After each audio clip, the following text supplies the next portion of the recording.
He's played by actor Craig Kikowski, because why think of a why name? change it? If you don't Why have think to. of why think of a name?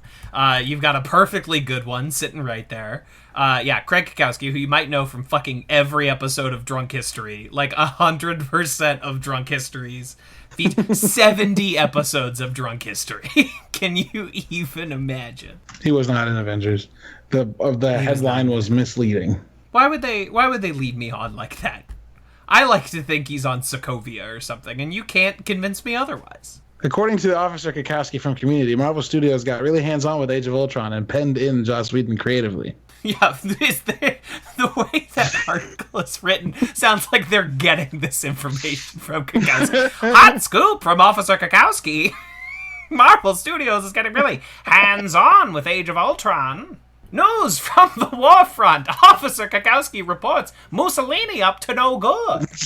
Wait, did Paul Rudd write a script for Avengers? He wrote Ant-Man. Apparently he wrote Age of Ultron as well? No, who told you that? Officer Kikowski? He's full of beans. No, this says, after the release of Age of Ultron, some personal opinions from Joss began surfacing on the internet. One warned of the serialized movie making, the cornerstone of Marvel Studios. The second one says he called Edgar's script the best ever, implying the new one by Adam McKay and Paul Rudd is worse. Yeah, he's talking about Ant-Man. He's talking about the scripts for Ant-Man. Oh, Edgar Wright. Edgar Wright. Shit. Yep. Yeah, because the first scripts of Ant-Man are credited to Edgar Wright and Joe Cornish. And to keep Paul Rudd happy, they bring in Anchorman's Adam McKay, Oscar-nominated director of The Big Short and that Dick Cheney movie whose name escapes me. Vice. Yeah, Vice. You bring in Adam McKay, who worked with Paul Rudd several times, notably on 2 Anchormans, and it's like, all right, we'll give him one of his friends to, help him patch up a script that will keep Paul Rudd happy. Because at this point, Ant-Man is now a Paul Rudd vehicle. Ant-Man is a train with Paul Rudd's face on the front, and it is barreling forward, so we need to keep him happy. Yeah. I wish that we'd gotten an Edgar Wright Ant-Man. Holy shit. I do know that movie would have kicked a lot of ass. I also think, well, we did get Baby Driver. I haven't seen Baby Driver yet. I hate myself. Rules. It rules. I remember somebody telling me that they thought the audio had gone out in the theater, and then they realized it was just when he took one headphone off, the music stopped playing out of that ear. Because there's music going for, almost the entire runtime of the movie until a very pivotal moment where all of the sound is dropped out. And it's dramatically very effective because the movie, the joy has been sucked out of the movie. Sure. Something has been taken from him that can never be brought back. And as much as I would have liked an Edgar Wright Marvel Studios movie, I'm glad that Edgar Wright gets to keep making Edgar Wright movies. Sure. I would much rather he continue to make his own movies, and Baby Driver was very financially successful. That movie made a ton of money, so Edgar Wright gets to keep making whatever movies he wants, and that's as much as I want Rian Johnson to come back and get his Star Wars trilogy that they've been talking about, I also would like him to just keep making Rian Johnson movies. Let's get Knives Out 2. I am less concerned about I am less concerned about any Star Wars movie than I am with just let Rian make whatever movie he wants to make at this point. Yeah, I tweeted Rian Johnson. And you said, nice name, idiot. No. No. He asked for what should I call the, I don't remember what it the fucking sequel was. To Knives Out? Yeah, basically. And Knives In. I was proud of my idea because it shouldn't be about knives. It shouldn't be about anybody from the first movie except for Benoit Blanc. What was Harlan Thrombey? Wait, Harlan's the old one, right? The one that died. Harlan dies. Yes. Harlan has been. So it should be Benoit Blanc, Harlan, and Harlan's dad, who knew Benoit Blanc's dad. Harlan's dad. Harlan's dad would be the oldest man of all time. Yeah. Christopher Plummer's dad? Yeah. In the movie, they mention that Benoit is like, were you familiar with his work? And he was like, no, but my father was. Oh, you want it to be like a flashback? I want to find out where Benoit Blanc came from. Yes. Yeah, what loins did he spring from? Yeah. Because his dad was like a PI, and then he became a PI. You don't even have to go that far Benoit back, Blanc's but father was murdered, and he has to pick up the cold trail. also, I would be fine with like a short, like give him a Netflix series that's like 10 episodes that are all an hour long, and just have it be how Harlan Thrombey wrote a bunch of his books off of Benoit Blanc's exploits. Oh, okay, so you really want to follow the thread of Harlan Thrombey. No, you're I really don't. You're I really into don't. the Thrombey-averse. I really don't. I actually just want Benoit Blanc. But Precisely. I want him to solve a different mystery. Yeah, for sure. Maybe he calls Marta for some reason. You know, we get like a little handshake to the last one, but it should really be a completely independent new mystery. Yeah, sure. But and let Daniel Craig run wild. You would have to put something in it to let people know it's a sequel, wouldn't you? Would you have Besides to like... Daniel Craig or doing this, yes, sir. No, I mean, wouldn't you have to put like whatever the title of the movie is, and then like a Benoit Blanc mystery or mystery? Yeah, exactly. Yes, yeah. I think you could certainly do that. And that would be perfectly fine. Yeah. Though now that you mention it, I would be fine with a Sherlock style. We get like 3 episodes of a Benoit Blanc show. Yeah, they're all where he 90 solves minutes like long or something. Yeah.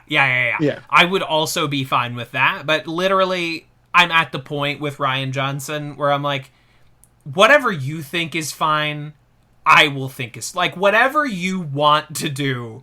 It must be the correct decision. Go do whatever you want to do. I for that reason though, I super want to see him keep making Star Wars. Yeah, because like I don't want to out myself here, but like Last Jedi was the first Star Wars movie where I was like, oh, they made one for me. Oh, okay, they made one catered to my interests, and it is by far my favorite one. You know, I'm torn. Like, obviously, if he makes more, I will be first in line. But as someone that is not lining up for whatever the Star Wars universe is going to bring us next, I really just want Rian Johnson to keep making whatever he wants to make. 100%. Wherever his muse wants to. If it wants to take him back to a galaxy far, far away, then fucking grab onto that chariot, big boy, because we're going to the stars. But if he wants to keep making murder mysteries or whatever, I'm there. You tell me what you want, Rian. Yo, fucking John Boyega protesting is it's a fucking mood. John Boyega is the hero that we all do not deserve, but desperately need, because he puts up with 0% shit. Like, he is so open about how upset he is with where his character arc went in them space movies. Did you ever see Attack the Block? Oh yes. A tremendous film. Everyone out there in listener land, if you want just like a tight, fun, really good sci-fi movie about like British gangster teens, like what if E.T. was deadly and he had been found by British gangster teens? It's so good. Watch fucking Attack the Block. Also, one of my favorite creature designs in so long. Those aliens are so fucking dope, dude. It's very good. It's very, very, very good. You get a little Nick Frost in there. It's everything I could want. I love that flick. Yeah, dude. Oh, I forgot Nick Frost. He's the guy with the apartment that's a grow house, right? Yeah, he's like the crazy drug dealer. Yeah, it's the best. A Nick Frost part, if you will. So yeah, exactly. It's so good. It's so good. It's crisp. Everyone, do yourself a goddamn favor and watch Attack the Block. But this is, of course, Advanced Community Studies, a podcast where we watch the American television show Community. We are, of course, the Greendale 3. I know you all got excited last week with Jace's return. Jace will return once again, but they are busy, having an anniversary or whatever. How dare they? So it's just... Ugh. Yeah, how dare they? So it's just the two of us once again. I am, of course, TV's Kevin Lanigan. And I'm here to say I'm gonna rap to the beat in a rapping way. I've got a real big penis and I drink lots of tea. I drink lots of tea. I forgot. Oh, John. Oh, man, I am one of your other hosts. You can call me Caleb if you like. And I'm actually not going to make a community joke for my name because I just got distracted by remembering that Snoop Dogg recorded a video of himself smoking weed in his car listening to Let It Go from Frozen.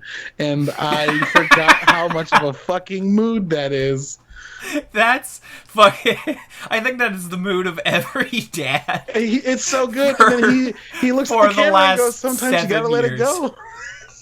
Sometimes you gotta let it go. Fucking Snoop Dogg, dude. Oh, it's so good. Has Snoop ever done anything that I have to, like, shake my finger at him for? Have we, like, busted Snoop on anything? Because that... I think he's so pure. He's such a pure being. He's just the best. He's so fucking funny, dude. I mean, like, all of the, like, rap artists of that generation are so fucking funny, and Snoop is chief among them. I love that guy. I wish Snoop had an acting career like Ice Cube had.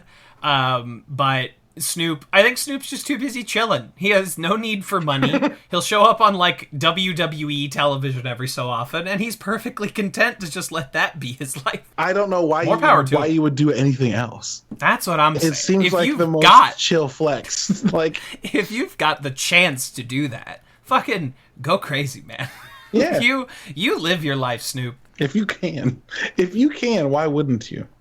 If you can. Only tangentially related, there's this incredible story about Whoopi Goldberg, where everyone's like, Whoopi, why have you never married? Like, what's going on? And she's like, I don't want anyone in my house. I don't... Perfect. It's just the greatest reason to never get married. When it's said, you go, uh-huh. Yeah. Checks out, actually. That actually works. Good on, I get good that. for you. Oscar winner Whoopi Goldberg. I love it. So let's see. Just a brief community Twitter check-in this week. There was a nuclear hot fucking terrible take that was circulating around. And I sent you a picture of that tweet because it was just the fucking worst. Yes, it's I will not put this person's info out there because I don't want them to get bullied any more than they already have been.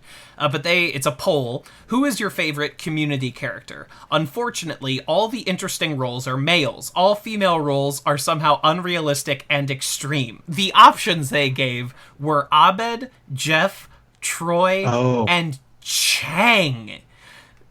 This person, in their infinite delusion, believes that every single female character on Community is worse written and more extreme than Benjamin Franklin Chang.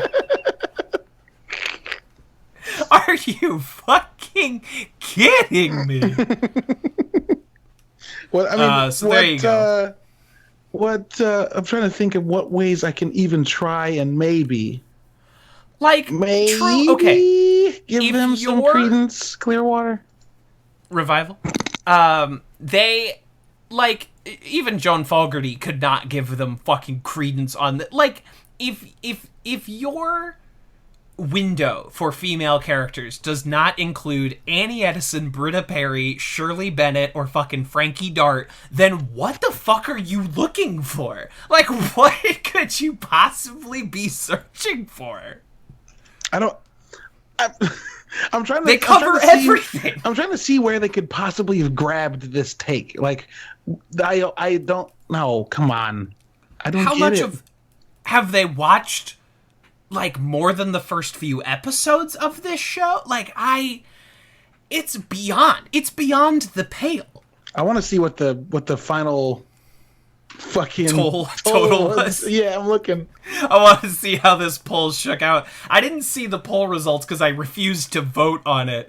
But all I saw was just, that beautiful Twitter ratio where someone's being added angrily, where everyone's like, what the fuck are you talking about? Yeah, you just get completely ratioed by something that you share. Just absolutely fucking, as they say, every day there is a main character of Twitter, and your goal is to never be the main character. first comment by Yvette Nicole Brown. You a damn lie. Yvette showing up, popping on in. 1,300 people voted. Abed won by landslide. Troy in second. Sure. Troy in second with 30% of the vote. Abed in first with 51.3. Yeah, Jeff only beat Chang by 4 points. That's ludicrous. That's fucking absurd. Chang is the option you hit when you just want to see the results. That's just what... And I love Ken Jeong. And I like a lot of what happens with Chang. He is a very funny man. But come now, please. There's not a single person agreeing with this take, and I love it so much. No one is like, yes, Queen, preach that you think supposed to be all sarcasm? of the female characters on Community are bad. Annie, Britta, Shirley, Frankie, Vicky, Annie. They said Annie twice. Oh, Annie Kim. Well, they said Annie Kim. Hell, Annie Kim and the Lunch Lady are all awesome characters. Yeah, fuck it. You gonna pay for your damn tacos, Seinfeld? Like, are you saying... Pay for your tacos, Seinfeld. You gonna try and drag them through the mud? I will not allow it. Let's segue into our first episode of the evening, season 1, episode 24, English as a Second Language, directed by Gail Mancuso, written by Tim Hobart. In this episode, it is revealed that Chang is a fraud, that all of his Spanish credentials are faked, and because Annie reveals this information to try and keep the study group together, it throws everything into chaos. The whole like when the dean comes in and explains that like you are going to have to take class again, everyone goes, oh. That whole segment where Jeff's like, hold on, we all said and you went That fucking, like, interrogation scene at the study room table where Annie's melting into Disney face. No, don't look at her. She is the Ark of the Covenant. Yeah. And then I was like, oh. She is Paul Giamatti. Ah! Mean to Paul Giamatti. Mean. But I think... He can deal with it. Yeah, he's fine. He's a very successful actor. He works constantly. No one can begrudge Paul Giamatti one iota. The titular big fat liar himself. Did the Sisterhood of the Traveling Pants poison each other's foods so they were too sick to leave? No, I've never seen it, but I assume they mailed each other pants. Oh, an exceptional line, exceptionally delivered by fucking Joel McHale. I really like this episode. This episode is very, very funny. Yeah, it's very good. It's very good. I'd forgotten that this was the Disney face episode, and as soon as that scene happened, her eyes will flutter, but they'll never actually close. Just describing it as it's happening. As I was watching that, I looked at my kid and went, "Oh no, oh no." My kid's gonna do this to me someday. Your kid is learning from Annie Edison. Suddenly you take on that horrible take. Suddenly you're like, all the female characters are bad, kid. Don't follow these women. That's exactly what it was. It was someone who has a kid who was watching Community and was like, I don't want this for my kid. My kid is becoming rebellious, like one Britta Perry. Perhaps it is time I unlearn this from them by fucking getting roasted by the entire Community fandom. Oh, God. Just getting absolutely fucking decimated. Shit. Yeah, this episode's dope. This episode's dope. It has it's obviously a preposterous idea that they would have to retake the class. Like, in this instance, I think you as a university have to give everyone the automatic pass. Not an A, but you make the class pass-fail, and you make sure they all pass.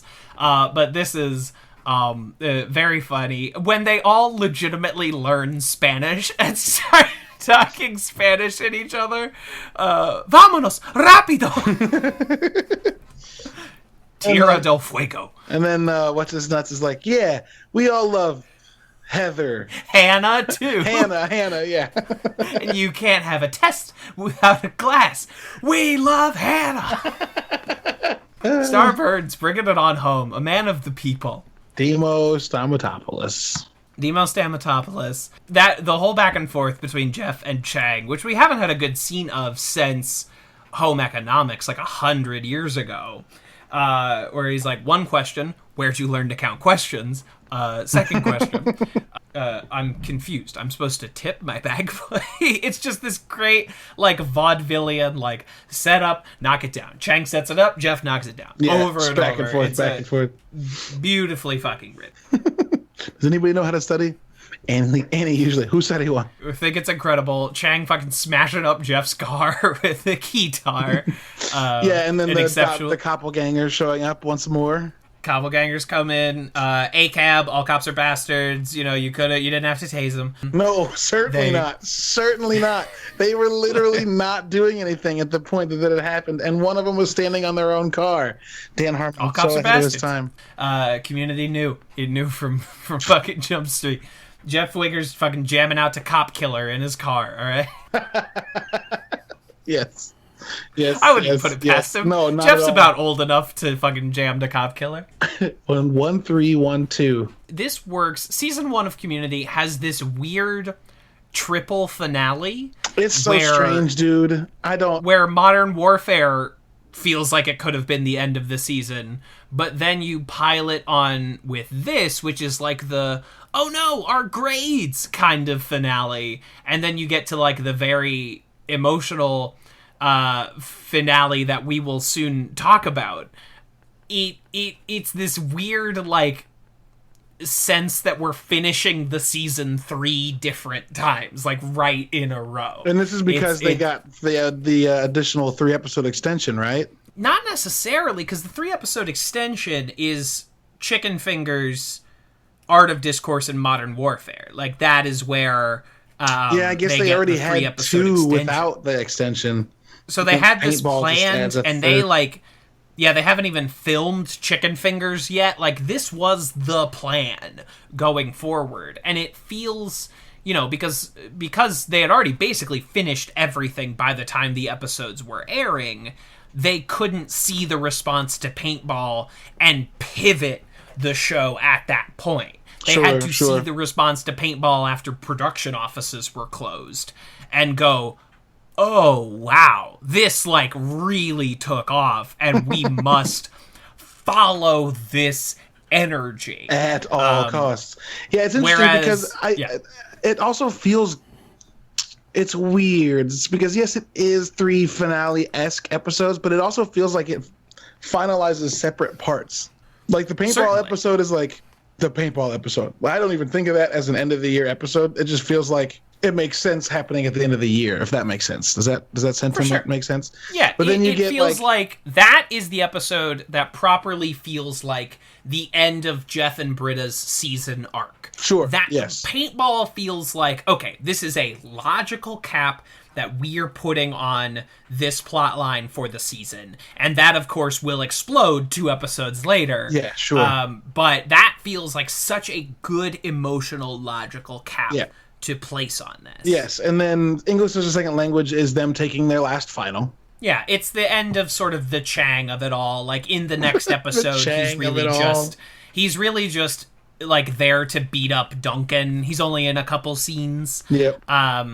So we get that like little bit, but this is the end of like their classroom arc. Right. And then you get next episode, you get the social finale.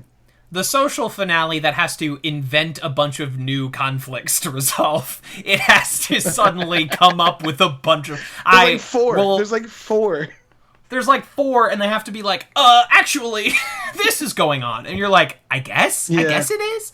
I suppose we will soon transition into that episode, and my feelings about it will be fully revealed. But because these episodes are sort of paired together, English as a second language and Pascal's Triangle, and I watch them indeed back to back, it feels like fucking whiplash going from one to the other. Yeah.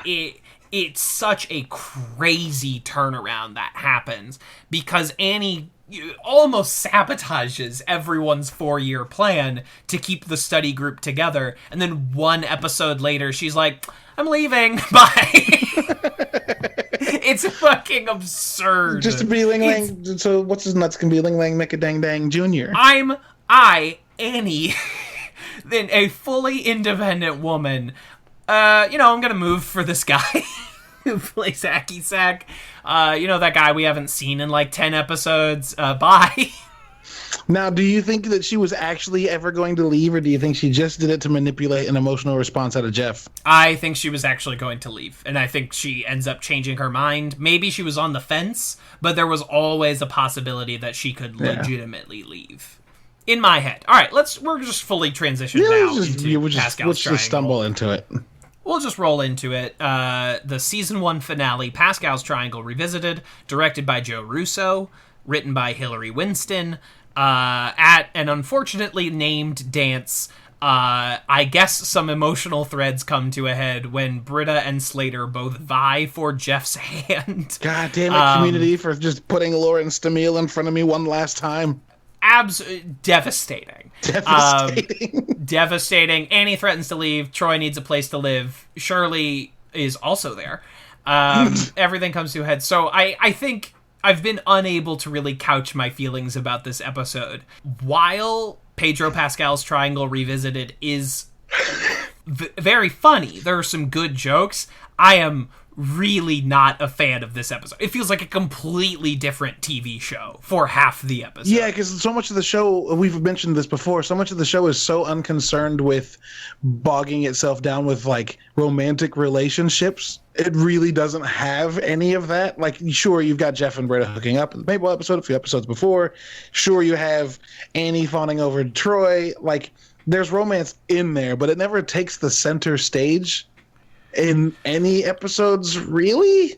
I guess Jeff and Slater do have a whole episode dedicated to their relationship. Jeff and Slater have a couple episode plot line. Jeff and Britta have been the on and off plot a few times, but there was always more going on. Yeah, it's never been a plot. And think about how emotionally interesting it is when Jeff and Britta hook up during paintball versus this episode, where this Jeff Winger I love you comes out of fucking nowhere as far as I am concerned. Dude, it's wildly unsolicited. It's wildly un-Britta. This is not Britta. This is not what she would do. And then Slater comes back, and that makes a certain amount of sense, but see, it would have made more sense to me, and I'm just realizing this, if Slater had said I love you first, and Britta unable to be like, oh, nope. If she had walked up and been like, nope, you know what, I love you. Because the whole relationship was just wearing on her as it was happening, that would have made sense. For Britta to come out and say it, and then for Slater to be the groveling one is like, wait, that doesn't make any sense. And I'm just now realizing that if you just simply rearrange those lines on the script, I'm not saying the whole episode makes sense, but it makes more sense. Because then Britta's just trying to sabotage that because she's not sure how she feels about Jeff yet. And instead, and that simple fix, I think, ups this episode a full letter grade for me. Yeah, it also nullifies the whole disingenuous. It's so disingenuous. It nullifies the whole purpose of a large portion of the plot of the first episode of the next season, which we'll get to eventually. But this show is going to pick up and resume from the fallout of this episode, and it's still dumb. It's still this isn't something that they would care about. Because it shouldn't have been a big deal. Right. It's still dumb. I guess spoilers for next week's episode. I do like the fallout of it. I think that's a very strong episode. But the setup for it is so fucking weak. Here is part of my problem with it. It feels like they just did it because this is how TV shows are supposed to have season finales. They did it because this is what you do in the finale of a TV show. Right. But it feels distinctly un-Community because there's no spin on it. There's no irony. There's no comment on it. It's just a trope bold-facedly happening. And it feels completely out of left field. Yeah. It does not feel integral to the nature of this show. It's weird. And Abed's busy doing the light switch thing. Like, he's just busy saying it's a season finale. Yeah. But he's not there at the dance to say, like, well, Jeff, this is a classic season finale plot twist. Like, this will impact us going into season 2. Like, he's not there to do any of that. I do like what Abed does in this episode, and I think Donald Glover is fucking hysterical several times over. It's very good. It's very good. There is, in the web series I made, Doomed to You, there's a moment in the 4th episode where I am just channeling Donald Glover's energy when he goes up to Jeff and he's like, hey, man. Not to be, everyone's kind of waiting on your response to all of this. It's so funny. Him eating the giant cookie is funny. It's very good. There is an episode of Happy Days where they literally jump a shark. And it is the best one. His tears start to come, and it's the best one. So funny. I love that plot. Annie leaving again feels just like, what? We spent all last episode with you desperately trying to keep the group together, and then the next fucking day you're like, see ya. Peace. Yeah. Adios. Just preposterous. I'm trying to think of, it's so weird. Even Britta's argument to oh god, the one he should be with. Slater. I wanted to say Spencer. Dumb. Even Britta's Professor Spencer. Even Britta's argument to Slater doesn't hit for me when she's like, he's been to Flavor Town. Like, what? That's such a He's weird... been to Flavor Country. They should retire the table we did it on. I kind of like that line. It just feels wrong. It just feels so forced. It should not be coming out of there. It should not be happening in this way at this time.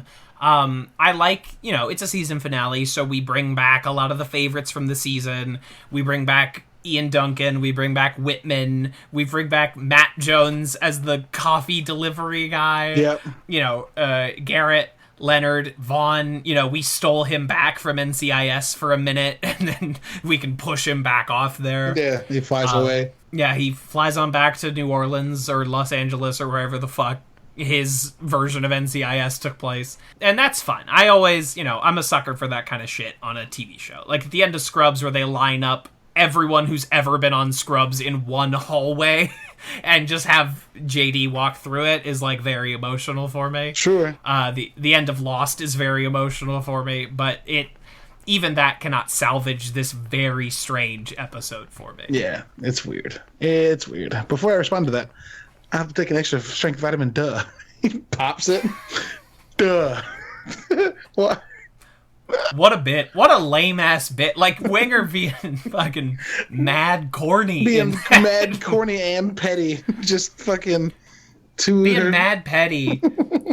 And, again, this is Lauren Stamiel's last appearance as Professor Slater, so we will send them off with one honorary hot person salute. Yeah. I don't know how much Lauren Stamiel would have to hurt me for her to say, I want to get back with you, and for me to say no. Yep. Like something it has to be deep and nasty dark. Would have had to go down. Something fucking unspeakable would have had to go down. Something before you I'm would like, not tell no. Even your closest friends happened. I do not know what would have to occur for that to take place.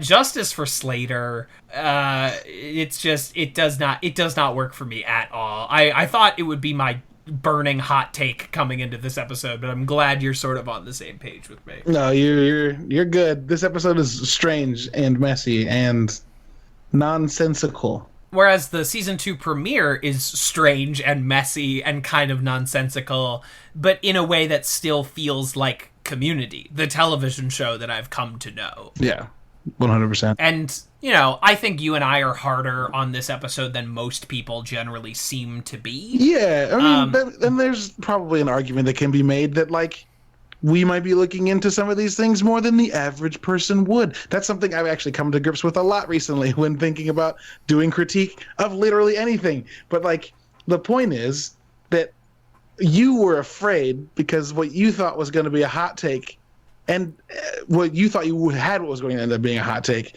and I was doing the same thing. So maybe other people are like, I mean, I watched this episode, but I don't change it to this episode. You know what I mean? Absolutely. And after what I consider to be a pair of bangers. Exactly. After a pair of bangers like fucking Modern Warfare and English as a Second Language, and English as a Second Language, I just think it has this like remarkable pace. There's so many jokes in that episode. Like, I can't wake Pierce up. Is this going to take a dark turn? Take a dark turn? Oh, no, you just have to know how to do it. Racial discrimination lawsuit. Preposterous. It's one of my fucking favorites. It's so That is an incredible joke. and it's not like there aren't good jokes in this episode. You know, I think everything John Oliver does in this episode is very, very funny. Who has your keys? They're in the taco meat. They're in the taco meat. Do I have something on my face? Hot person. Which one do you want, Jeff? So all of that is fucking hysterical. It's so funny. And I think Donald Glover is hysterical in this episode as well. But it cannot salvage the very rickety framework that all of it is placed on. It's like if you bought the Charlie Brown Christmas tree, but you put like 2 nice ornaments on it. And you're like, oh, okay. You know, it's better than nothing, I guess. Yeah. Still a tree. I'm just so sad that Lawrence DeMille never comes back to this show. I'm sad that she doesn't have a show that she... sent me yes, I did. A picture of Lawrence DeMille. I got distracted. Just in case. I wanted to remind you. Just in case you didn't know who I was talking about. You mean this one, right? Her? Lawrence DeMille? It makes me so sad that she doesn't have a show that she's been on for years. Like, there's nowhere I can go to get just my bank of Lawrence DeMille refilled. You know, I can never refill this chalice with 10 episodes or 100 episodes of my show. But, I mean, it's fine, I guess. You know, I mean, we talked about it when she first appeared. She's on a few episodes of everything, right? You know, she's on 5 episodes of Chicago Fire. Are they sequential? I have no fucking idea. She's on 14 episodes of Burn Notice, so that's probably like a 1-season, 2-season arc, something like that. She's in an episode of West Wing, CSI Miami. She's in one episode of dozens of things. 12 episodes of Grey's Anatomy, 1 episode of Scrubs. Oh, I can't wait to get there. You're gonna... But there she is, and my long-suffering girlfriend is gonna be like, God, good. I can't believe once quarantine is over, I'm fucking out of here, dude. You're gonna be you're that dude looking back at Lawrence DeMille while your current partner is like, what? I am the meme. I am the guy, and it says me, and I'm holding hands with, exactly. But it's if I was making television in the year of our Lord 2010, and I saw her 1-season arc on Community, I would go like, well, shit, like, let's get her a show where she's like a funny lawyer, where she's like a fast-talking, wisecracking lawyer. You give her 4 funny people to be like her legal interns. That's a fucking show. Why is she not in Franklin and Bash or Rizzoli and Isles? Like, those shows already Why is she not Rizzoli or Isles? Why is she not Isles? Those shows already exist. Yeah, it just makes too much sense, and that's why it could never actually... What we needed was 1600 Penn, starring Josh Gad as the president's fail son. That's the show that we needed. What we wanted was a great Lawrence DeMille sitcom. And listen, folks, she's still working. There's still time. You know, if you're an industry professional out there, you can get Lawrence DeMille. She's got the chops. She's got the banter. She's 44?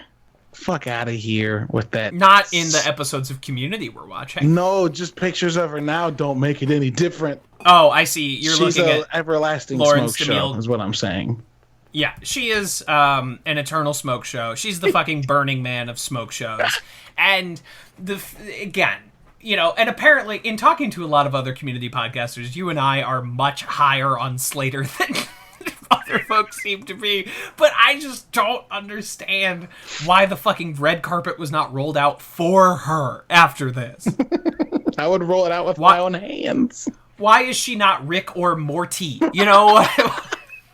Yeah, Morty is short for Morticia. Let's go. That's fine. Please. Why is she not Morticia Addams in some Oh my god. Addams Family reboot. Fuck. Now we're talking. Now we've cracked this nut. Oh shit, her last name's pronounced Stamile. Stamile? That's why. Lauren Stamile. That's why she hasn't been gracing us with her presence. We've been saying her name wrong. We outlawed the Italians. I forgot when we passed that anti-Italian ordinance. Yeah, some folks want to ordinance. have on their show a Joel McHale, a Ken Jeong, a Megan Gans, a Dan Harmon, and that's all fine. But Lauren Stamile, come on, Advanced Community Studies. Lauren. Oh my god. Yeah. Oh, that would not. We could not do that, dude. We could not sustain a conversation. But Lauren, if somehow this reaches your doorstep, we are certainly your biggest fans. Oh, homie, I'm finding her on Twitter right now. Whatever, this is gonna be a thing. Hey, come on Greendale 3? What I'm saying is, whatever amount of money you want for this interview, I will make it happen. I will sacrifice things to make it happen. Are you on Cameo? I want to support you. I'm gonna find out the answer to both of these questions, just for you. What is her Twitter handle so that we may Lauren reach Stamile. out? I just learned the correct way to pronounce her name, and I absolutely. Well, there is an Insta. There is not a Twitter. There is an Insta, and she is posting all the right things right now, which I think is excellent. Good, because that would have been heartbreaking. That would have been rough. She's been married for 11 years, and Lauren Stamile, I'm happy. I'm happy 11 that you're happy. 11 years ain't shit. I have to comb through all of our past episodes to dig for anything that might turn away Lauren Stamile. I am not. She does not have a cameo. We cannot pay her to record. We cannot pay to record her saying this is the best community podcast. Unfortunately, we can in fact pay Chevy Chase to say that, but no thank you. Chevrolet Chase, no thank you. It'll cost the problem is Chevy wants a cool $250. No, sir. Kevin wants Brian Baumgartner money to do Cameo, and I'm like, Chevy, I could maybe knock together a cool 50. I could Chevy, maybe I could spend $75 and get Kratos, the ghost of Sparta, to record something for me. Sorry, boy. Is it that Kratos or the previous Kratos? It's that Kratos, yes. I could pay $5 less and get Nolan North, the most overused voice actor in all of games. The workingest voice actor in all of video games. The workingest. And you know what? God bless him. In Saints Row 4, your character voice can be Nolan North. And the reality of the game implies that your character is literally Nolan North. Not just voiced by him, but are literally... And random dude voice 1 is Troy Baker, and random dude voice 2 is another huge name. But they gave female voice number 1 is Laura Bailey. Yeah. It's the great... I have played Saints Row 4 literally 6 times all the way through. Yes, and every time I get to the character creator, I'm like, fuck, which voice am I gonna go with? You have this just murderer's row of incredible choices. It's the best. Saints Row 4 is also the greatest video game of all time. I might go out to my living room. I was supposed to go on vacation the next 3 days, but obviously those travel plans have been canceled. Why? But I decided to keep. Oh yeah, what's going on? I don't understand. You might not want to travel right now. But those plans have obviously been canceled. But I decided to keep it as a staycation. Sure. It's been a minute since I haven't done a full Saints Row 4 playthrough in a year and a half. We might be overdue. It might be time. It may be the perfect time for a game so fucking wild. So the wildest, funnest game. I bet, and listeners, I bet you could probably get it fucking cheap right now. It's on Switch. It's on every game platform. Buy yourself some Saints Row 4. Keith David is in the game as Keith David, your vice president of the United States. Keith David. Why the fuck not, dude? Why the fuck not? Yeah. Exactly. Anyway, okay, enough stumping for the video game Saints Row 4. Lawrence DeMille, come on Advanced Community Studies. But let's segue into that segment of segments. It is time. This tale is old as time. A tale as old as time. I was a little behind. I was so waylaid by our. You know what? Fuck it. Tomorrow I'm gonna slide into Lawrence DeMille's DMs. We're gonna shoot our shot with Lawrence. Yeah, why not, man? Why not? Because we are the one podcast that is giving her the credit she deserves as Troy's the fucking credit she deserves. As Troy's truest, not Troy. Sorry, Jeff's partner. Jeff's truest love. Lawrence DeMille should be the star of screwball comedy movies about newspapers. Like, she should be the fucking wisecracking reporter out there getting the scoop. No, dude. She's in the Community spin-off TV show where she's the editor-in-chief of the Community newspaper. So good! And you've got to have some Frankie and Annie in there, too. Frankie, Annie, and Lawrence DeMille and Slater in a show? Just the fucking dark-haired, the raven-haired queens. Yeah. The absolute... that'd be the greatest show of all time. I would never watch another TV show. Call it a triumvirate. Yes, exactly. I hate myself so much. Yeah, but it's the truth. It's the God's honest. So... The great community ranking sheet. First, the end tags. Number 1 at current is Spanish Rap. Number 22 is the Traitor Audition. Our first end tag is them getting their finals scores. And then this kind of funny reveal that Pierce slept with the professor to get everyone an easier grade. Yeah. Yeah, we were gone before breakfast. I think it's funny. I like it funny a lot. To me. Is it the I like first it a lot. episode? It's very charming. I don't know. It just feels like this end tag does so much lifting for the content of the episode. Yes. It feels like they were like, shit, we ran out of time to end the episode. Okay, we'll make it the end tag.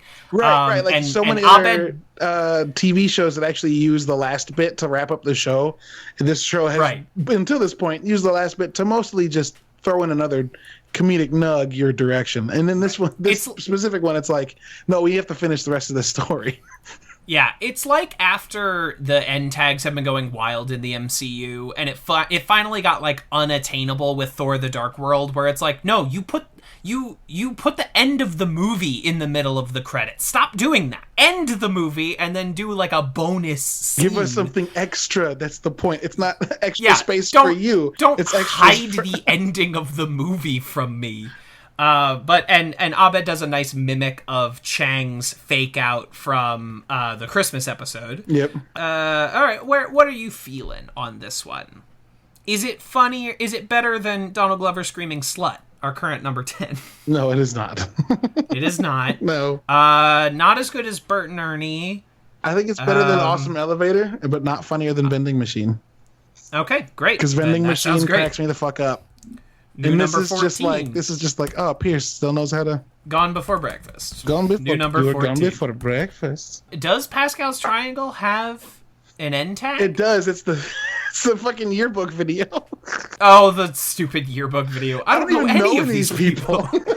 Yeah, that's something that's so funny about the end of this season, also Pascal's Triangle, where the entire school is like, are Jeff and Britta gonna get together? And I'm like, you don't know anyone at your college. Yeah. You don't care about anyone's gossip at your college. No one knows who the fuck anyone else is, but you know. It's so silly. It's so silly.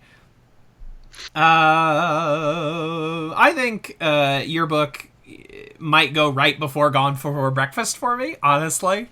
Somewhere in that zone. You say sometime after Gone Before Breakfast? Yes. For delightful. You say after Gone Before or before Gone Before? Yes. After Gone Before.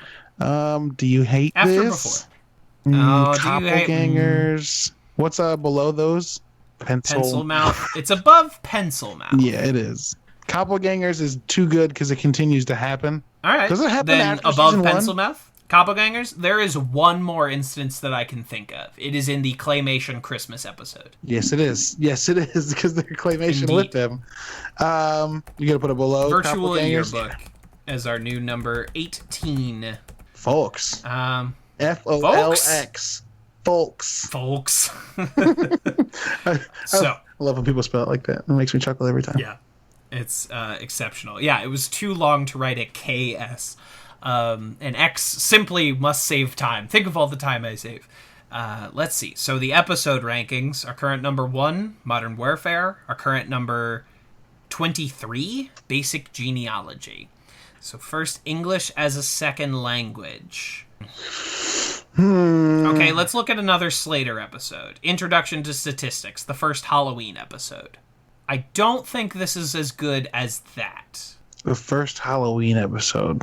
With Abed as Batman, Troy's tripping, or Pierce is Jeff tripping with balls. the randomly appearing cowboy attire. What I think you're saying is, I own a cowboy outfit, and it is tight. Yippee-ki-yay! Your toy gun to my head? I'd say yes. So, where were we, little doggy? Unseemly. Damn it. Unseemly. Oh, Slater. R.I.P. I miss you. Miss you already. I would still say, this episode kind of schlippity slaps. Schmitty. Yeah, I think English as a second language is a secret banger. It doesn't get brought up a whole lot. It kind of whips a lot of ass, actually. I think it's a really funny episode of TV. It kind of whips and slaps. It kind of whips. Maybe above Romantic Expressionism? Sneak into that top 10? Yeah, it deserves top 10. Yeah, you're right. It does. All right. It does. S1E24. Wow, so many episodes. So many episodes. Why are there 25 episodes in the first season? It's, I mean, that's how much TV used to have to make. It's true. You know? It's true. It used to be, you were making 20 some odd episodes of these damn shows. And again, it's a miracle that any of them are any good. That's too many. That's way too many. That's like 15 too many. Too many episodes. But I love it. I love that we got that much community. And next, the season finale, Pascal's Triangle Revisited, with, again, an unfortunate slur as the name of the dance. Yeah. 2010 was a different time. We brought it up on the show before. I don't know where we were at in the cultural conversation vis-a-vis that word. I don't think they would have used it if it was widely known as a slur at that time. I like to give them enough credit, but it, unfortunately, has aged to dinosaur bones. Yeah, it's joke. Aged like bread, not like wine. Aged like bread. All 5 dances. Pascal's Triangle Revisited. I'm going to say, is anything in this episode better than Vaughn's 2 songs? No. Troy walking around with a giant fucking cookie thinking it's just a big cookie is really good. Very good. Troy with a giant cookie is very good. But that's one thing. So that's one So that's one song counteracted. Is there a second thing in this episode that wants to... The only thing that comes close to me is Duncan, but... I got a real big penis and I drink lots of tea. I drink lots of tea. Yeah, is Duncan's rap better than either of Vaughn's? No, that works. Now they're tied. Okay. Oh, but Vaughn's episode does... Oh, it's the end tag, and we rank those separately. Never mind. I was going to say, it does have that wicked fucking Pierce rap. The Pierce rap. Oh, it's so that is good. Also very... But that's post-credits. It doesn't count. It doesn't count. It doesn't count. It cannot be factored into league play. I think this goes above Vaughn. Above Home Economics. I think you're right. Just for the fact that like its impact will be carried on in further episodes. Yes. But here's our roadblock. I don't think anything in this episode is as good as the tribunal of Jim Rash, Ken Jeong, and John Oliver. Right? Like this the quality of Pascal's Triangle stops at the $3,000 judges table. 100%. 100%. Okay. I was saying it goes where Home Ec is now. I see. It goes anywhere literally one there. up above. Yeah. Season 1, episode 25, Pedro Pascal's Triangle Revisited. Yeah, it just ekes that. Just ekes out. And that is it. That is our rankings for season 1. Incredible. We've done. Look how far we've come. can't see how far we've come. It barely fits on one screen when I have Microsoft Word at 100% magnification. Well, I'll zoom the Crazy fucking times. magnification out. Yeah, Luddite. I'm kidding. Don't mean that. Nah, dog. Nah, dog. I have a Skype conversation notification. Did you send me another picture of Lawrence to be like? No, I didn't. I have been thinking about it, but I didn't. Okay, I appreciate.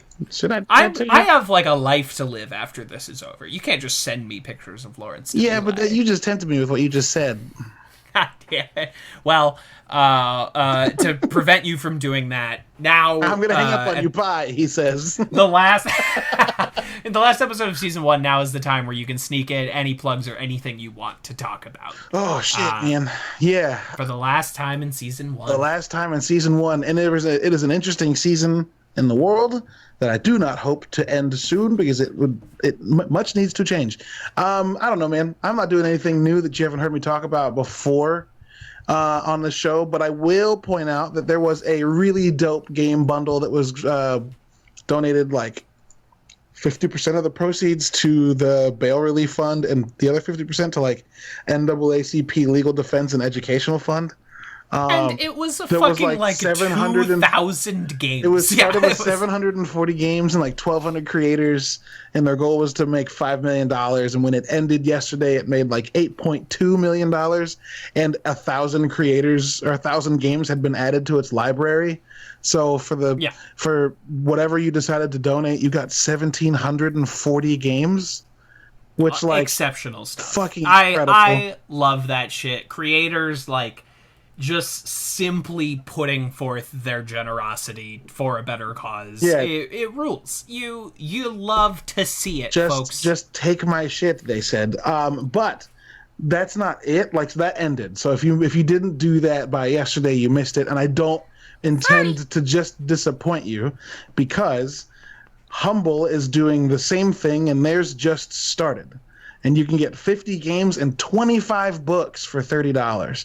And the games include Baba Is You, which is great, Hyper Light Drifter, which is fucking great, Spelunky, Kerbal Space Program, Observer, which is got the late and great Rutger Hauer in it, FTL, BioShock. There's some dope fucking games in there. Yeah, dude. And there are some games, Mars, which is very good. Some of those games for $50 fucking you can play for like 300 hours. You can play fucking Spelunky and FTL for 300 hours and not have like completed them. Yeah. That's the biggest fucking bang for your buck I've ever heard. Elite Dangerous sneaks in there. Darkest Dungeon is in there.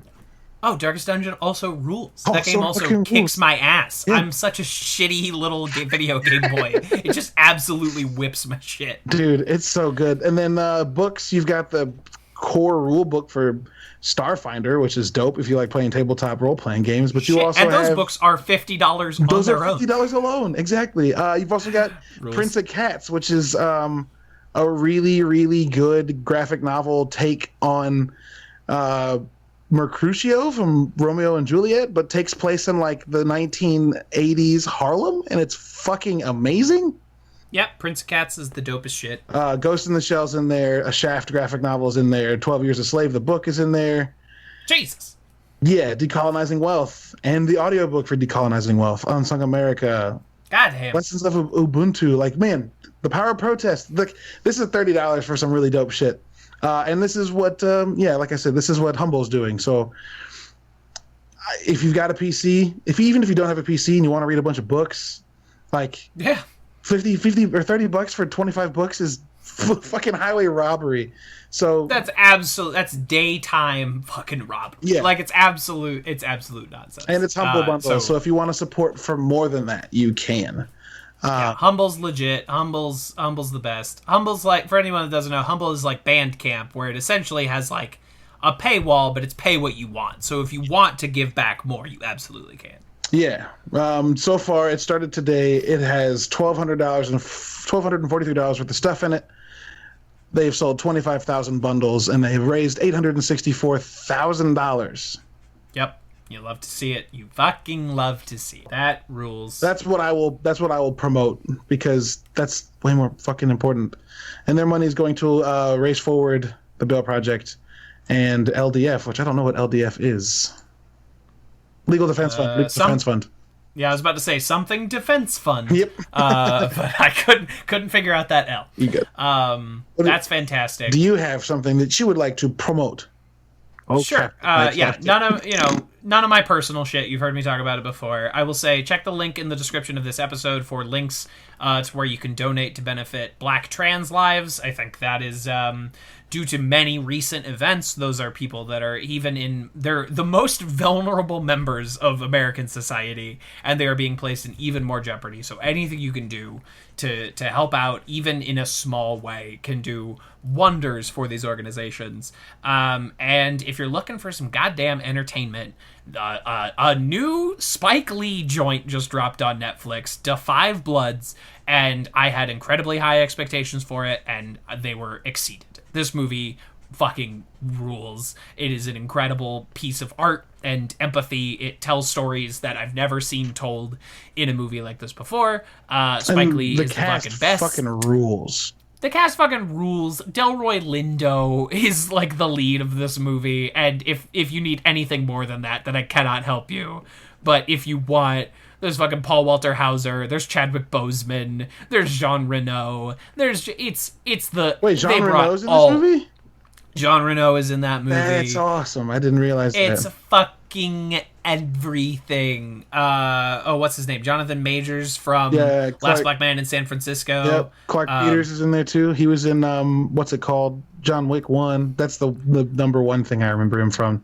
But he was in The Wire. He was in The Wire. He was Lester Freeman in The Wire. Yeah, all of your aging black character actors are in this movie, and they fucking bring it home. They fucking slap dude. They are the best, and Spike can direct the hell out of a movie. Do yourself a favor and check this one out. I truly think it is absolutely worth it. So that is my recommendation, is go watch that fucking kick-ass movie and donate to anything Caleb said or to the link in the description.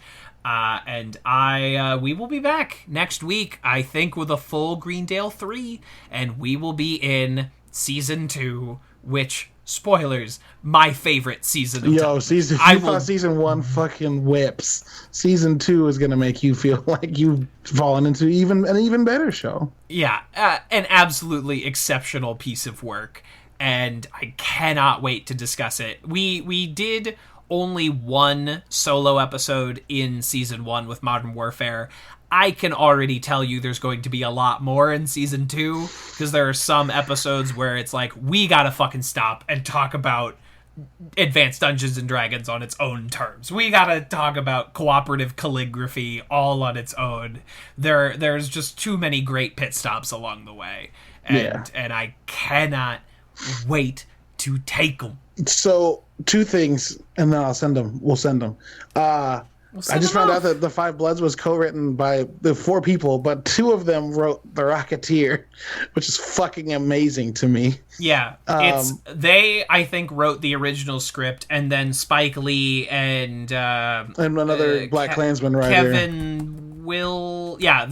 Kevin Williamson, the guy who co-wrote Black Klansman. I'm fairly certain. Nope, Kevin Williamson is the wrong guy.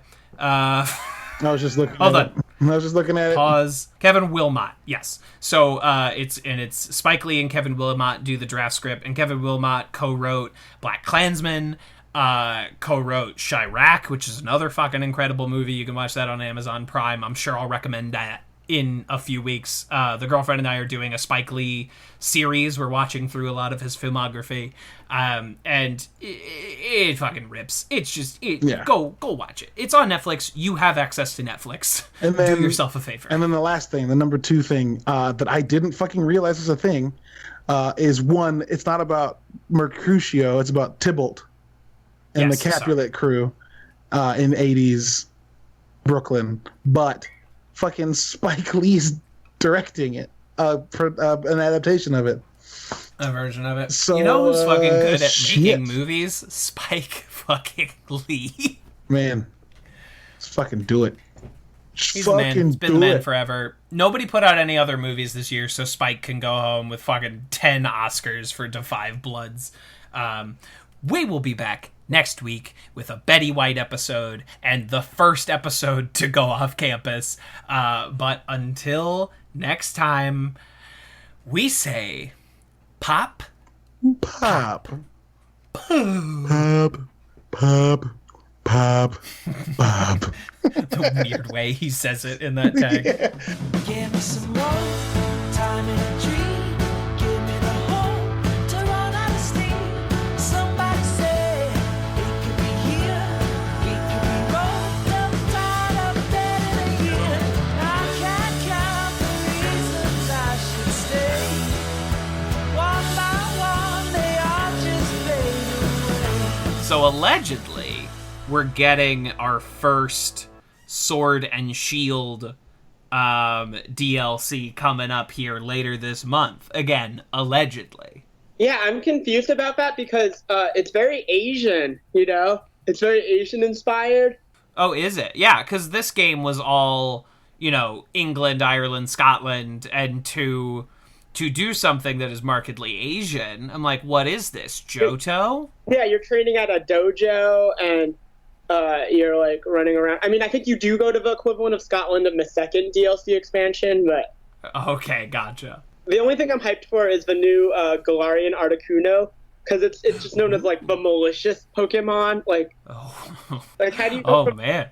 Snowflake Bird to the malicious bird? I wanna figure that out. Like, I love it. I want to see how our big girl has grown up, how she's really transformed over the last few decades. the grad school didn't work out for her. That's what happened. I bet. Yeah, I guess so. I mean, once Charizard whoops your ass in the anime, it's like really over for you. You know, you gotta rebrand. You gotta come back in some big new way. Once Charizard puts you down, it's hard to stand back up. Mm-hmm. I love it. I have not been like researching it to like see anything that's coming out. I just want I didn't to mean turn to on. for you. Oh no, that's fine. I'm also not mad, but I want to turn on my Switch one day and it'll be like, hey, there's a bunch of new Pokemon for you, and I'll be like, great, sounds good. Which is how I basically went into Sword and Shield at all. I'm always just paranoid that I'm going to end up somewhere where someone's like, here's an extremely rare, one-of-a-kind Pokemon. Like, I'm not going to give you a chance to reset for its nature or stats. Like, yeah, you are so on top of that shit. You are the finest trainer I've ever come across. And I lose every trainer-to-trainer battle I fight because I don't care about stats or natures or abilities. I'm just like, ooh, that one. And then I just carry them with me because I like them. And then anytime I go up against a person who has always put way more thought into that than I have, I just get absolutely fucking wrecked. You stomped my entire Poke team in the middle of a matcha shop. It was humiliating and everyone laughed at me. It's matcha shops. Yes. Yeah, when was the last time you've been to one of those? I've been getting takeout matcha, but it's not the same. Takeout matcha? Yeah. I've been going to Urban Backyard in Soho. Urban Backyard. The decor is gorgeous. It looks like I don't know how to explain it. It looks like one of those Animal Crossing houses where like you're in the forest, but it's inside a cafe, and they can't use any of that. You know, like they right. Actual bonsai trees on the tables and chairs, so you can't sit down. They had to grow. They're growing trees up through the chairs so that you cannot sit on them. It's like those photos you see of like bicycles that were left on a tree that the tree has like eaten. That's what they're doing with all of their chairs. Like it's like that video game The Last of Us, right? In 2 years, the University of Albuquerque is a swamp. Exactly. Yeah. In 2 years without our custodial staff, and everything turns to chaos. So let that be a lesson to all of you out there. Treat those people with respect because they are the only thing holding back nature from subsuming everything. Have you played Animal Crossing at all? No, I didn't get that one. I'm not super creative in games. I've never been able to like really get into like Mario Maker because I spend so much of my free time already like making podcasts and writing and making comics. So like when I'm playing a game, I almost want to be the least creative being ever. You know, I'm like, you know, tell me what to do. Maybe I'll check out some new outfits. But when it comes to like character creation in a video game, I'm like, just give me one of the defaults. I don't want to mess with a guy's eyebrows for 45 minutes. Just give me the regular lady and I'll play as her. It's I will fine. restart a game to change my eye color and do the whole story again if I don't like my eye color. I know. I've met several folks like you, and you know what? God bless you. If that's what you want to do, then do it. But like the idea of playing the same like 30 minutes of tutorial over and over again because you're like, ooh, my skin's a weird color now, and you got to go back, you got to change it. I just don't have the patience. Oh yeah, Animal Crossing is all about patience. Although I will say, you know how in Pokemon I'm all about being competitive. Yeah. I'm equally competitive in Animal Crossing. Like it's all about the most expensive, beautiful furniture in my house. Yeah, I was like, how do you even make Animal Crossing competitive? And I know that there are people that can turn anything into anything. I know that there are tons of folks. I built a castle and have a garden full of money trees. That's all I'll say.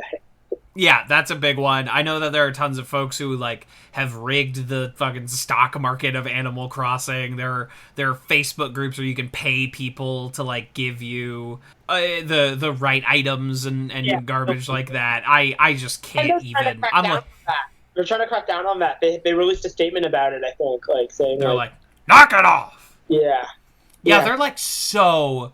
I know Nintendo is like so rigid and so behind the times, but they are so militant about that, where you can't even have two islands within one console. Because they're like, no, we don't want you trading anything back and forth with yourself, okay? That would defeat the purpose of forcing you to buy the online subscription.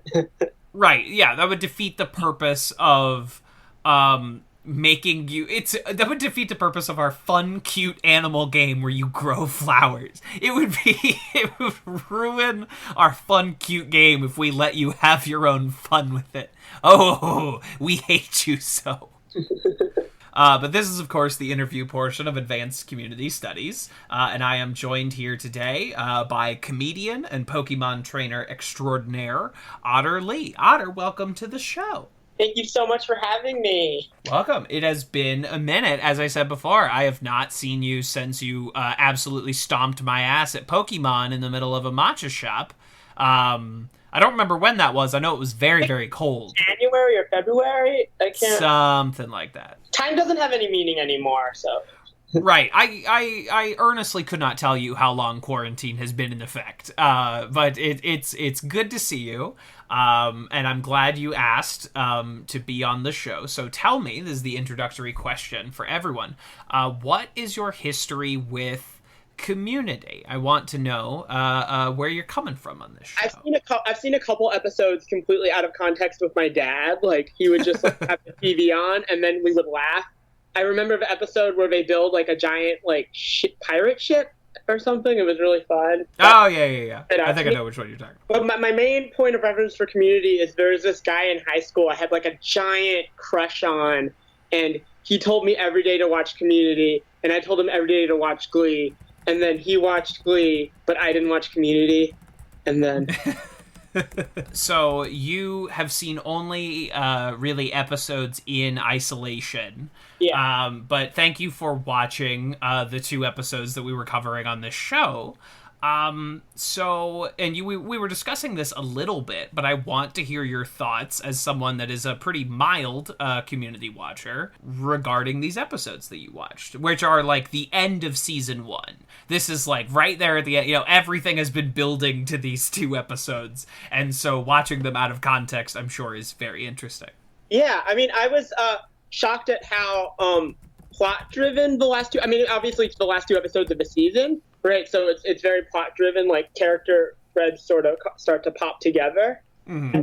I think the biggest shocker for me was like Allison Bree's character like endangering everybody's like graduation prospects in the first episode, and then immediately being like, I'm gonna move to a different place in the second episode. I know. That really got to me. I was like, what? Like she did this like horrible career-ruining thing because she didn't want to lose her friends, and now she's like, okay, bye everyone. After everything you just put us through, to then immediately say like, all right, breaking up the group, see ya. it's so I got it's so whiplash. crazy I got when whiplash played back to from back. that, you know? Yeah, it's wild. It's a lot of whiplash going from one episode to the next. And I am not crazy about that finale for a number of reasons. But that is principally one of them where I'm like, so what did we do last week? What was the point of what we just did? If you're just gonna move to whatever Delaware with Like Vaughn. I would have been fine with it ending with the that first episode. You know, if it's like, oh, we're all gonna stay together. You know. Yeah, that's any other thoughts coming out of these two eps? I enjoyed a lot of the jokes, but it was weird just seeing how some of the humor had aged over time. You know. Certainly. I think my favorite joke was when Shirley's character talks about like taking her kid to motels and pretending they're amusement parks. I thought that was just good, wholesome humor. Some very low money fun, you know, when you're a parent and you can't do anything with your kids, so you have to think of really creative things. Adventure. Yeah. Oh, exactly. you know the most jarring for me actually? The last thing I saw Joel McHalen was the Tiger King reunion Uh-huh. on Netflix, so it was so weird seeing him be the like, sort of leading man of this show. Immediately after I saw him be like, how does it feel to be like on the most talked about reality show of all time, you know, like a documentary of all time. Like he says it like 7 times in the Netflix special. How does it feel to have all your dirty laundry aired out like that? How does it feel as a trans person to be misidentified over and over and over again? And let's make a joke about your missing arm, right? Like while we're at it. Yeah. You know, I mean, isn't there that rule of comedy where if there's something strange about you and you get up on stage, you have to address it right off the bat, or the audience is only going to be thinking, like, do they know? Do they know that they're missing an arm? Like, you have to open up with that. Like, every bald person I know constantly makes bald jokes about themselves, as if, like, they need me to know that it's okay to know that they're bald. Yeah, absolutely. Yeah, but Joel, who can be a fine comedic actor in his own right, spends so much time more as like a personality on like The Soup. That this was still the biggest acting role he's ever had, I feel. Yeah, and he's like honestly pretty grounded. Like I was impressed by what I saw in these 2 episodes. Like what I didn't buy is like how literally everyone was like falling in love with him by the end of the season, right? It's so crazy. It feels came out of nowhere almost. It feels like a completely different show, that last episode, where I'm like, what? Everyone's in love with Jeff? Like 2 women are fighting over Jeff? And like that's how we're gonna end the season? She stayed behind to be with him. Just like everyone is just like slobbering over the chance to be with Jeff Winger, who over the course of the season has been like kind of gross at every available opportunity, and not particularly like nice. It doesn't all line up for me. So before we started recording, you were talking a little bit about Ken Jeong as like a performer, and particularly as an Asian performer. Yeah, I just find it so fascinating that like his trajectory was he was a doctor, and then he was an actor, and then he played a doctor on his own show, and then like he's like now he's on a judge on The Masked Singer. Like that's just crazy to me. Like there are so many levels of making it, but it's funny to me that his like primary character archetype is hot fucking mess, you know? Yeah, just an absolute disaster, a chaotic disaster. He's like more destructive than like Mayor West on Family Guy, you know, like he's phenomenally successful. Like that cannot be denied, and has apparently been phenomenally successful in multiple fields, if you include his work as an actual medical doctor. He also rose to prominence playing some stereotypes, shall we say? Yeah, the community is quite divided on him. Can you elaborate on that a little bit more when you say it's like divided on him? There's this term I recently heard called boba liberalism, and that's the idea that Asian culture is presented in a very easy to package, very palatable, accessible way for white audiences in pop culture, in a way that sort of demeans or sells out the whole of Asian culture.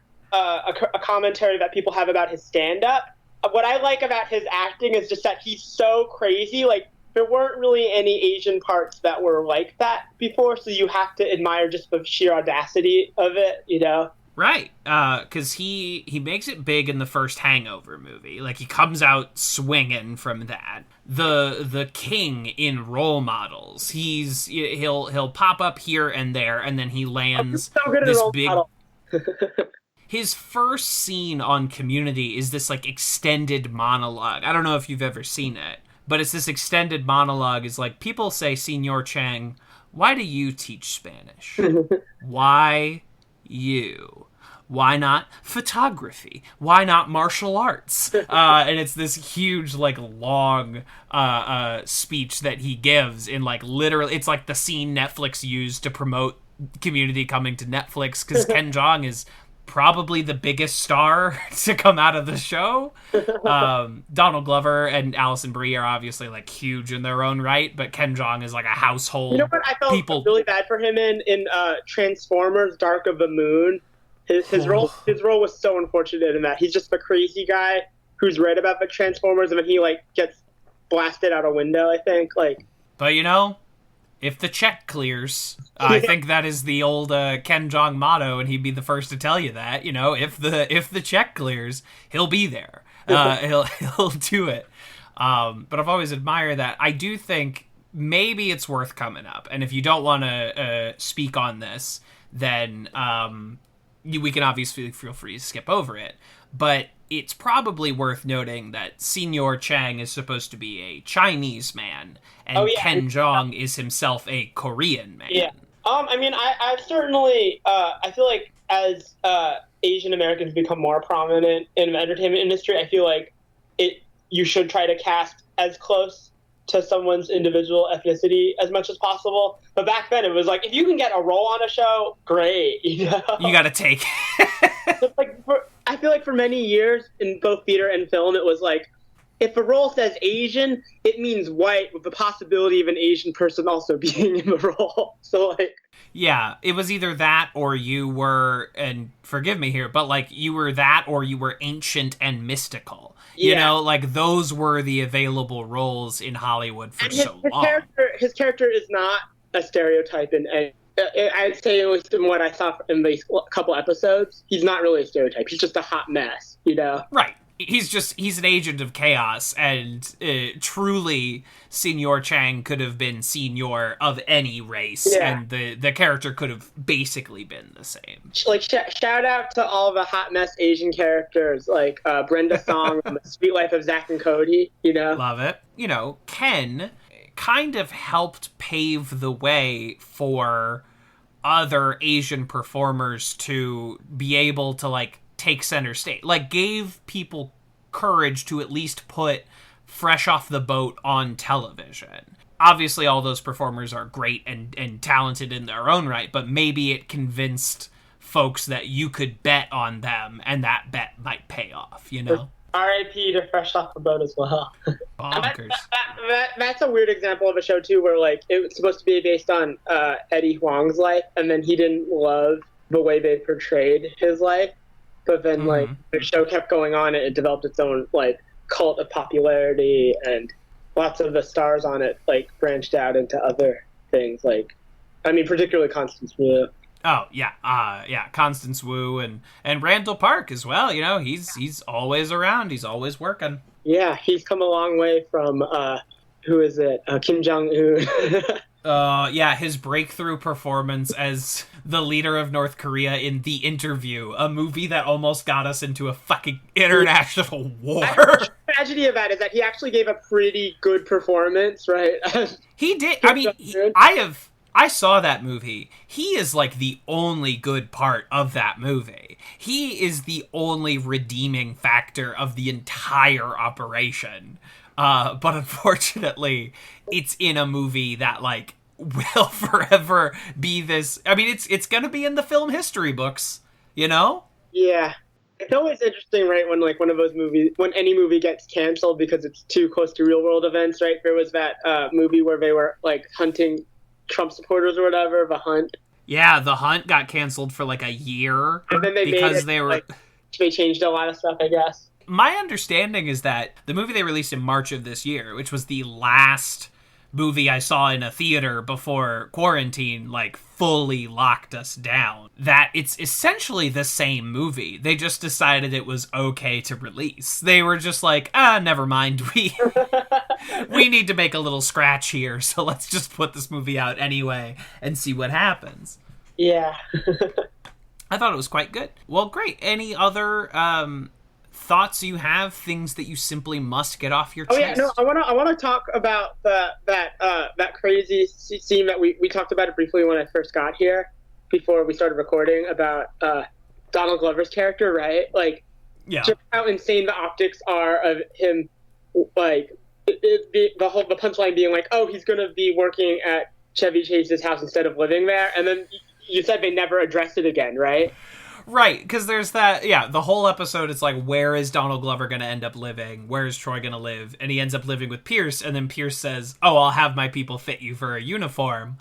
And then that is never brought up again. He is not an employee at Pierce's mansion. It's like this weird one-off joke. But yeah, if you isolate that moment, it's like, just in that this sucks. moment right now, it just like, I was like, wow, that was unfortunate. But yes, fortunately, Troy and Pierce living together rarely comes up ever again, and certainly he is not. The secret is that Chevy Chase just became so impossible to work with that they wanted to like distance from him as much as possible. So on the show.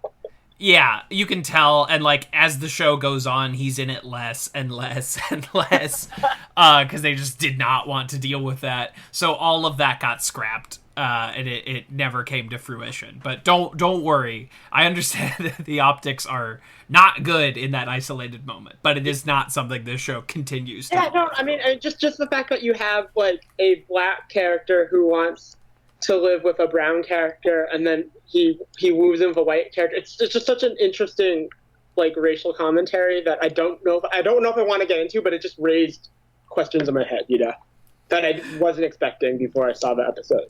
If you want to let the good people know what you're up to, where they can find you and your work, now is the time. I don't know if I'm technically supposed to announce this, but I'm supposed to start on a cartoon very soon. Like, just it's going to be on CBS All Access, so just keep your eyes posted for that. And I'll be playing a character named Otter. That's all I'll say. That's fantastic. First, like, big voice acting.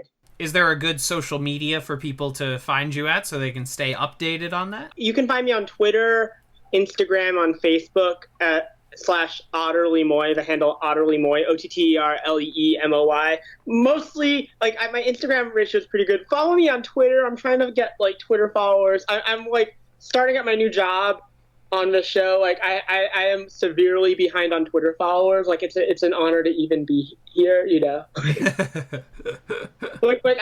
want to say that I am behind in, like, the tens of thousands of Twitter followers compared to all my coworkers. But thank you for joining me and for sharing your thoughts, and hopefully I'll get to talk to you again soon. Yeah, we'll have to trade some Pokemon. Thanks again, Kevin.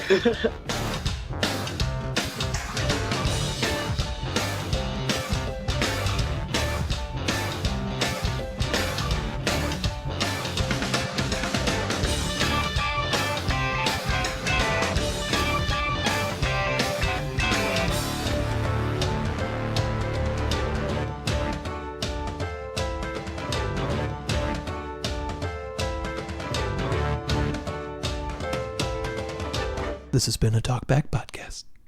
That was quite a show.